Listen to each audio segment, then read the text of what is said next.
Fala pessoal, tudo bem? Bem-vindos a mais um vídeo. Meu nome é Gabriel, sou do grupo Saber Investir Bem, sou especialista em investimentos credenciado pela Ambima. No vídeo de hoje eu vou estar comentando o quarto trimestre de 2024 do Banco Bradesco, um dos nossos grandes bancos, que está apresentando aí uma melhora no seu resultado conforme o relatório em relação ao ano passado e ao trimestre passado. Lembrando que nenhum comentário aqui é recomendação de investimento, e tudo aqui parte de uma opinião e de comentário em cima da demonstração financeira apresentada publicamente pelo banco. Então, um grande destaque do Banco Bradesco foi o crescimento do seu lucro líquido recorrente, que cresceu 3,4% em relação ao trimestre anterior e praticamente 87,7% em relação ao ano passado.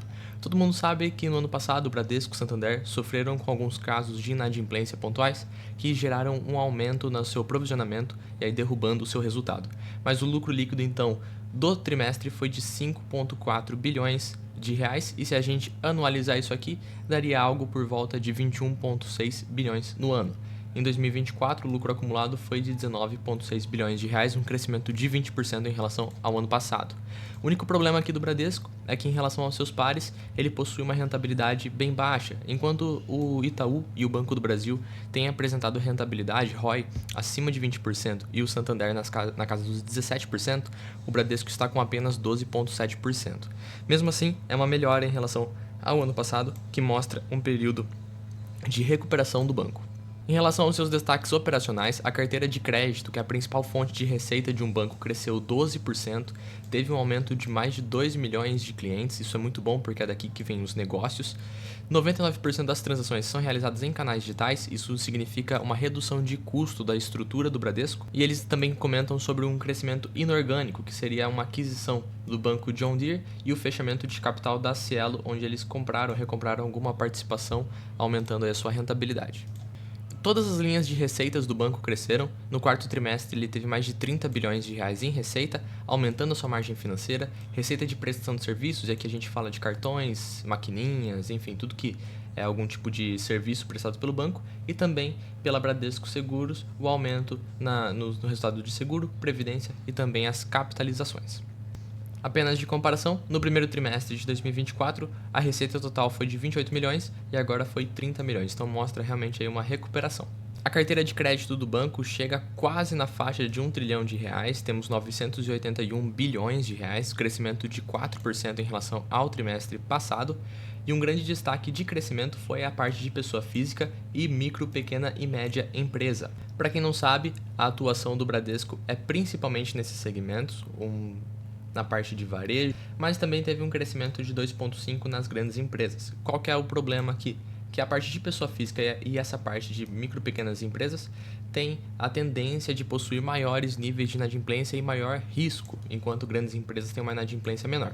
No entanto, eles destacam que 70% praticamente do crescimento são de micro, pequena e média empresa de baixo risco. A carteira de crédito do banco, olha só, na parte de pessoa física, 400 bilhões de reais, enquanto na pessoa jurídica 560 bilhões de reais, sendo a parte de grandes empresas mais significante, 352 bilhões de reais, e de micro, pequena e média empresa 214. Teve crescimento em todas as suas linhas, na questão da pessoa física, um destaque no imobiliário e também no crédito rural, que teve um crescimento, maior participação de mercado, e também no cartão de crédito. O Bradesco destaca como estratégia um ajuste no apetite de risco, ou seja, uma estratégia para reduzir o empréstimo pré-aprovado de alguns clientes, porque isso gera uma menor chance de inadimplência, gera um controle de risco melhor, consequentemente um melhor resultado para o banco. A oferta de crédito também diminuiu de 128 para 119.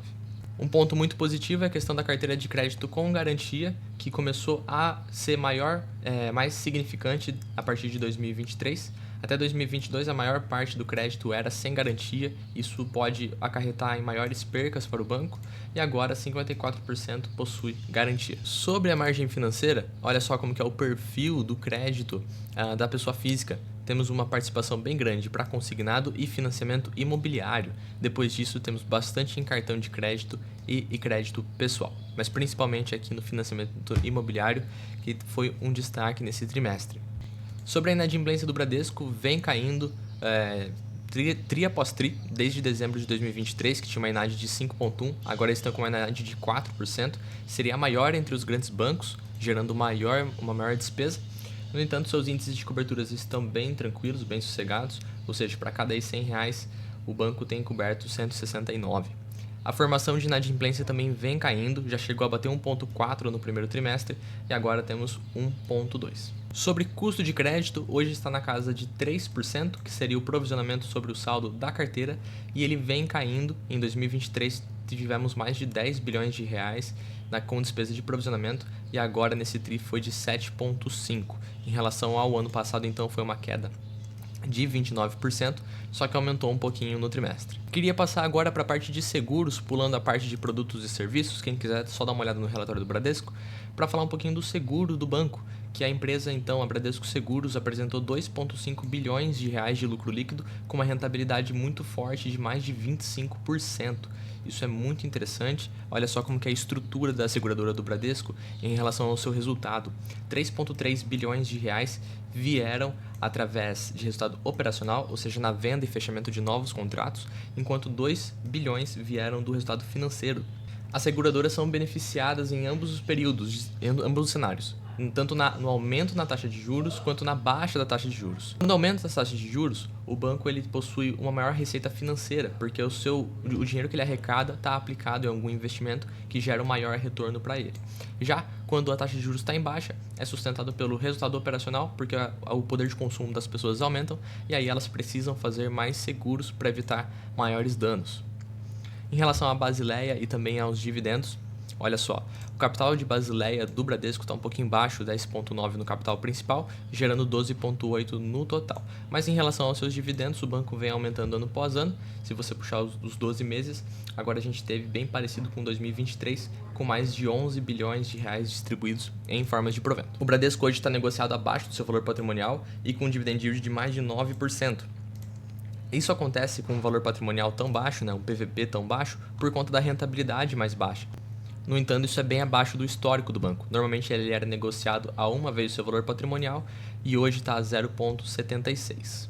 Para fins de comparação, isso significa que para o banco atingir a sua média com o valor patrimonial atual, daria então uma casa de mais ou menos R$17,24. Isso para ele valer uma vez o seu valor patrimonial. No caso, pessoal, 1,09 vezes o valor patrimonial, tá? Porque uma vez o valor patrimonial do banco é de R$15,82. Isso pode ser um bom balizador como cálculo de preço teto. Olhando o histórico de lucro líquido versus cotação do banco, a gente tem que nos últimos meses aqui apresentou então finalmente uma distorção que até de 2023 até o momento a gente tinha um valor de mercado acima do seu lucro líquido e agora a gente tem um lucro líquido maior que o seu valor de mercado, que daria uma diferença então de,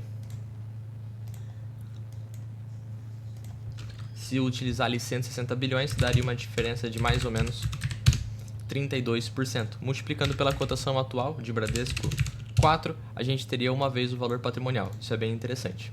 E é isso, pessoal, o vídeo de hoje. Espero que vocês tenham gostado, falando um pouquinho de Bradesco. Deixe seu like, se inscreve no canal, compartilhe o vídeo com seus amigos e até a próxima e tchau.